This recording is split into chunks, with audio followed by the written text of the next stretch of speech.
La luz brilla en la oscuridad. La Biblia nos advierte en Apocalipsis 12:9 sobre los planes de Satanás. Primero, describiéndolo como un dragón para representar su deseo de destruir al pueblo de Dios.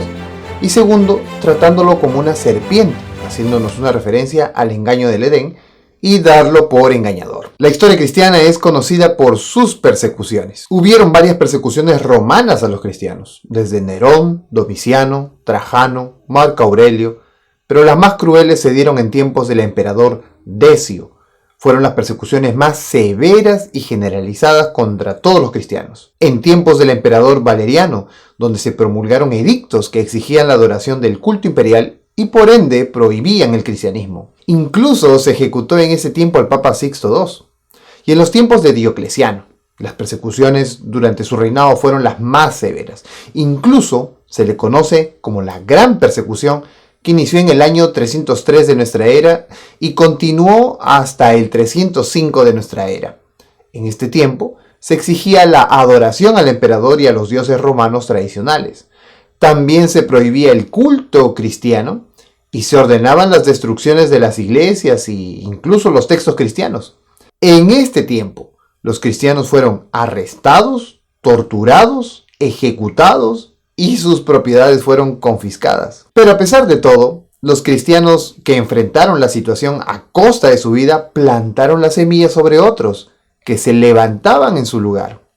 Mientras más perseguían y asesinaban a los cristianos, surgían otros nuevos y muchos más. Satanás entonces cambió de estrategia. Empezó a usar la del compromiso. Posterior al emperador Diocleciano entra a reinar Constantino. Y él viene a ser el primer emperador romano que se convierte al cristianismo y hace de la religión cristiana la religión oficial del Imperio Romano, uniendo así a la Iglesia y al Estado. Los siglos IV y V fueron una era de compromiso de la Iglesia y las prácticas paganas. Pero a pesar de eso, primero con la persecución y después con el compromiso religioso, Dios siempre estuvo con su pueblo.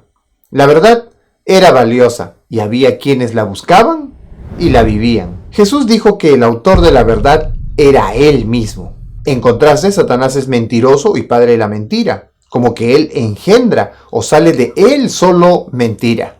Además, en 1 Juan 2:21 dice que ninguna mentira procede de la verdad. Es decir, ninguna mentira tiene su origen en la verdad, porque la verdad y la mentira son totalmente incompatibles. Satanás está preparado para usar la mentira y engañar. Satanás engañó a Adán y a Eva en el Edén distorsionando la verdad, creando dudas y negó incluso lo que Dios dijo.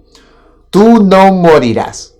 Fue entonces una declaración contraria a lo que Dios había dicho. Fue una mentira. Satanás siempre está dispuesto a engañar y hace dudar acerca de Dios, desconfiar de Él y entregándote el sufrimiento y el dolor por causa de alejarte de Dios. Lo que no dijo Satanás a Eva era que sus ojos serían abiertos, pero abiertos a las puertas del pecado, a la enfermedad, al sufrimiento y a la muerte. Las verdades eternas están enraizadas solo en la palabra de Dios, como Pablo dijo a Timoteo en 2 Timoteo 3:16 y 17. De la misma manera, Jesús declaró: santifícalos en tu verdad, tu palabra es verdad. La Biblia entonces revela palabras y verdades divinas que son contrarias a las mentiras de Satanás. Entonces una manera segura de vivir es obedeciendo y aceptando las verdades de la palabra de Dios, porque son la única guía segura de salvación. Incluso Cristo resistió la tentación con un escrito está. Él siempre se amparó en la Escritura. En la Edad Media, la Biblia incluso fue prohibida. La gente fue prohibida de leerla o de tenerla en sus casas. Así, el Papa de aquel entonces logró el poder por sobre toda autoridad. La tradición se sobrepuso a la Escritura. Palabras de concilios y de papas opacaron la palabra de Dios. Sin embargo, Jesús no escondió la verdad de nosotros. Al contrario, Él pidió que conozcamos la verdad. La verdad entonces puede ser conocida. La palabra de Dios puede ser entendida.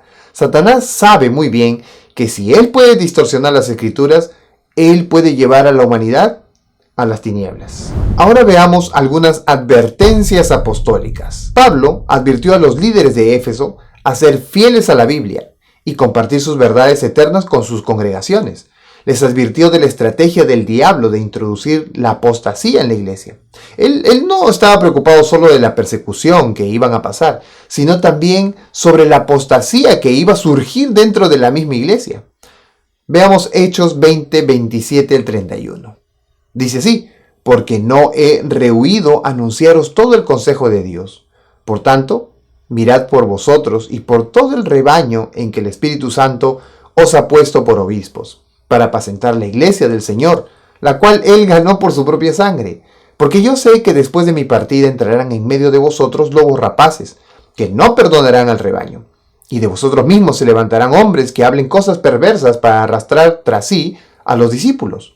Por tanto, velad, acordándoos que por 3 años de noche y de día no he cesado de amonestar con lágrimas a cada uno. 2 preocupaciones de Pablo.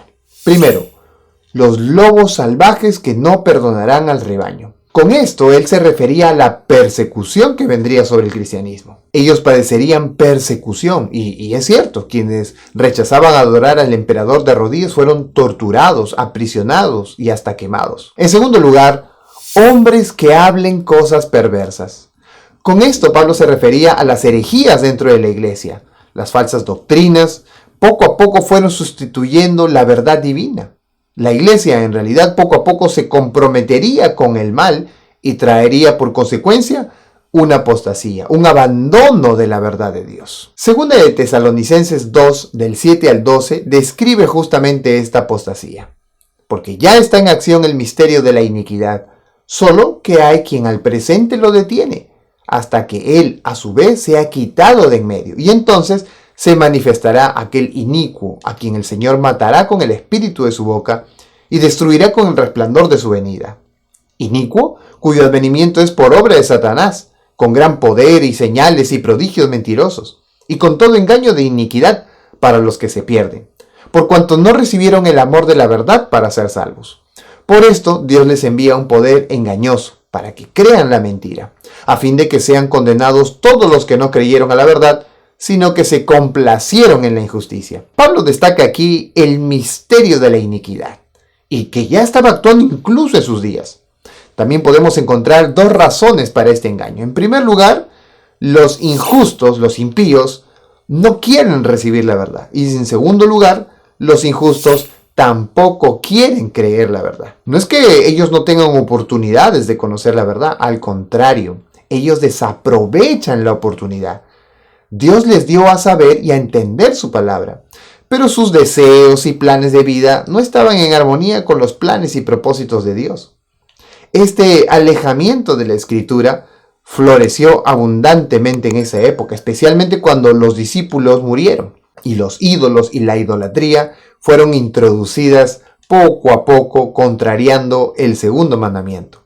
Tanto que las culturas egipcias, babilónicas, persas, griegas y romanas fueron incluidas en el cristianismo. William Barclay nota que en Atenas era más fácil conocer a un dios que a un hombre. Estas prácticas poco a poco se llevaron a cabo con el propósito de ser más aceptables a los paganos. Incluso las deidades fueron renombradas y llamadas santos.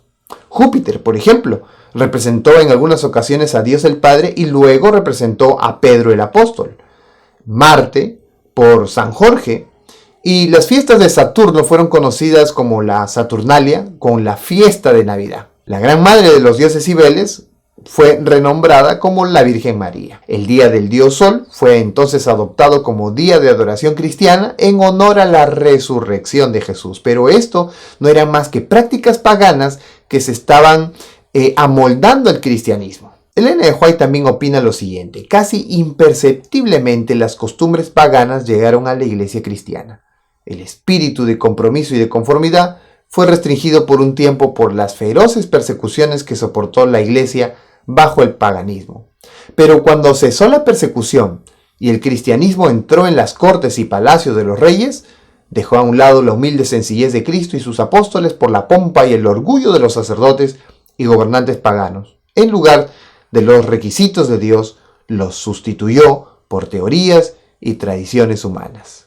Incluso Justino Mártir también discutió en sus obras sobre la similitud del cristianismo y los paganos Romanos en su famosa obra Primera Apología. Él dice lo siguiente: y cuando decimos que Jesucristo fue producido sin semilla y que Él, nuestro Maestro, fue crucificado y murió y resucitó y ascendió al cielo, predicamos nada diferente de lo que ustedes creen respecto a aquellos que son hijos de Júpiter.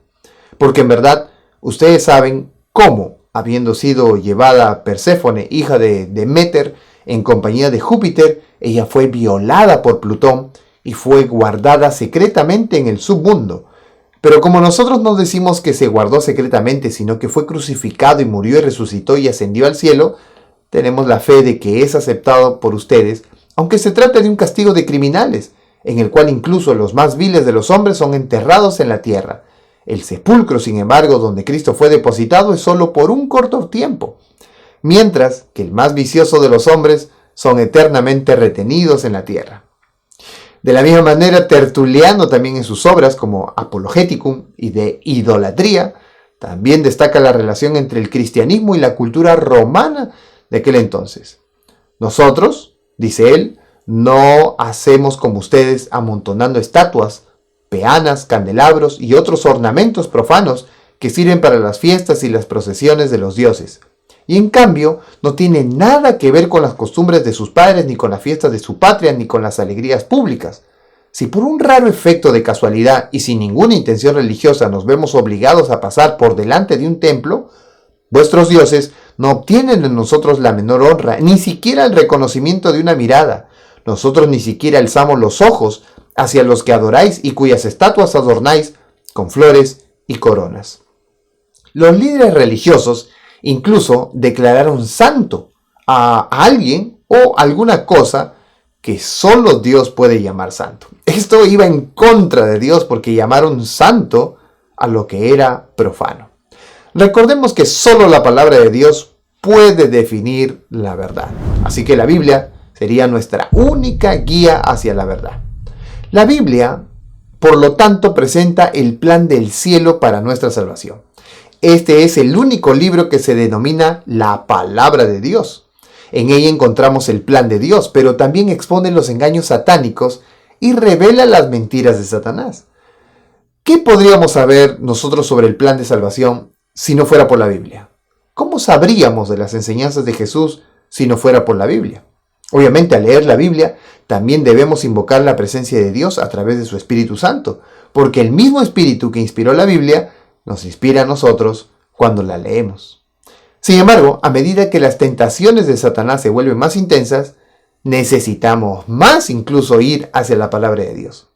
Y es en realidad una lucha estudiar la Biblia, pues claro que sí, porque como en ella se develan los planes del enemigo, existen razonamientos humanos apartados de la Escritura. El Espíritu Santo trabaja siempre a través de nuestra mente. Él nos invita a explorar los misterios del universo. Josh McDowell dijo una vez: confiar en Jesús no requiere que dejes tu cerebro en la puerta. Obvio, la mente de cualquier ser humano es incapaz de descubrir las verdades divinas de la Escritura. Sin embargo, la verdad en sí no es un asunto de opinión humana, es un asunto de revelación divina. Uno de los engaños más efectivos del enemigo es hacernos creer en el razonamiento humano sin tener en cuenta el Espíritu Santo y también no estar informado de la palabra de Dios, es decir, mantenerse desinformado de la Biblia, ya que es la fuente suficiente para entender la voluntad de Dios.